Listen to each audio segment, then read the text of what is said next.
Question number 4। Question number 4 में trade payable given है 50,000 के, वर्किंग कैपिटल गिवन है और करंट लायबिलिटी गिवन है। तो इसमें कंफ्यूज करने के लिए आपको ट्रेड पेबल गिवन है, वो तो करंट लायबिलिटी में ऑलरेडी इंक्लूड होते हैं, तो ट्रेड पेबल को हम कंसीडर नहीं करेंगे। Working capital equal to current asset minus current liability, और करंट लायबिलिटी गिवन है, वर्किंग कैपिटल गिवन है, वहां से करंट एसेट कैलकुलेट हो जाएगी और रेशियो निकल जाएगी। ट्रेड पेबल कंसीडर नहीं करेंगे क्योंकि वो करंट लायबिलिटी में पहले इंक्लूड है।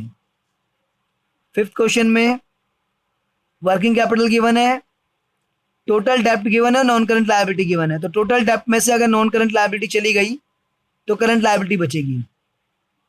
टोटल लायबिलिटी में से नॉन करंट लायबिलिटी चली गई तो करंट लायबिलिटी बचेगी, और करंट लायबिलिटी निकालने के बाद वर्किंग कैपिटल वाले फॉर्मूले में पुट कर देंगे, करंट एसेट आ जाएगी, रेशियो निकल जाएगी। ये फिफ्थ था। सिक्स्थ क्वेश्चन में करंट रेशियो मालूम है और वर्किंग कैपिटल मालूम है, सीए और सीएल निकालना है।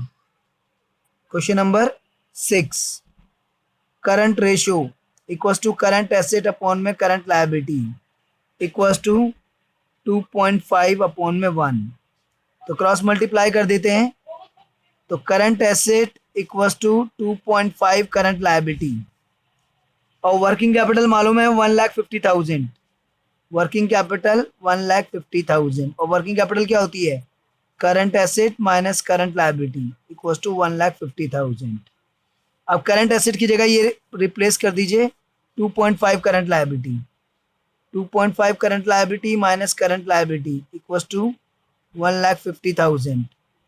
1.5 करंट लायबिलिटी इक्वल्स टू 1,50,000, और current liability equals to 1,50,000 divide by 1.5, तो ये आ गया 1 लाख की करंट लायबिलिटी। तो करंट लायबिलिटी 1 लाख आ गई आपकी, और इसके बाद करंट एसेट कितना था, 2.5 करंट लायबिलिटी, तो 2.5 current liability equals to 2.5 into 1 lakh, यानी कि 2.5 लाख, यानी 2,50,000। तो इस तरीके से ये क्वेश्चन नंबर 6 कैलकुलेट हो गया। 7, वर्किंग कैपिटल मालूम है, ट्रेड पेबल मालूम है, अदर करंट लायबिलिटीज मालूम है। तो ट्रेड पेबल और अदर करंट लायबिलिटीज को जोड़ के करंट लायबिलिटी आ जाएगी, फिर वर्किंग कैपिटल के फॉर्मूले में पुट कर देंगे, तो उससे हमारा फिर करंट आ जाएगी, फिर फॉर्मूले में पुट करके आंसर निकाल लेंगे। आगे आ जाइए 8th पे, उसमें टोटल डेप्ट लॉन्ग टर्म डेप्ट से करंट लायबिलिटी आ जाएगी, बस सिंपल है वो भी, फिर वर्किंग कैपिटल में पुट कर देंगे, करंट एसेट आ जाएगी। 9th पे आ जाइए, करंट एसेट मालूम है, वर्किंग कैपिटल मालूम है, ये भी सिंपल है।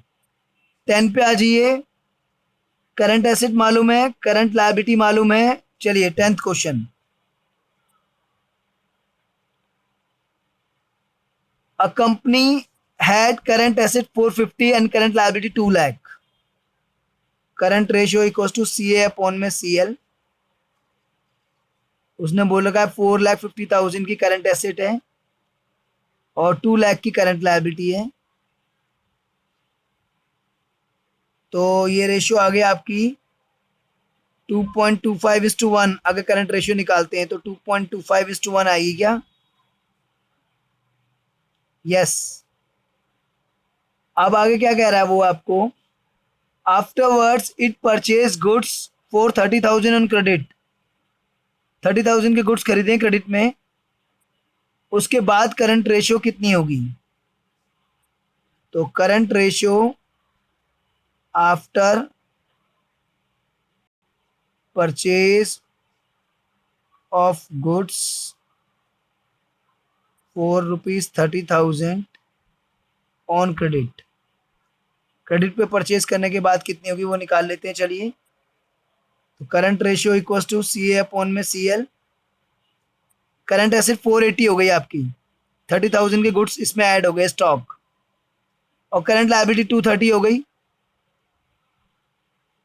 करंट लायबिलिटी 230 हो गई क्योंकि 30,000 के क्रेडिटर बढ़ गए आपके, तो ऊपर नीचे दोनों तरफ आपका 30,000 ऐड हो गया, तो ये आ गया आपका 2.08:1। तो इसमें थोड़े से बच्चे जो मैथ में वीक हैं वो थोड़े से कंफ्यूज रहते हैं, कि ऊपर भी उतना ही प्लस हुआ, नीचे भी उतना ही प्लस हुआ, तो कोई फर्क ही नहीं पड़ेगा।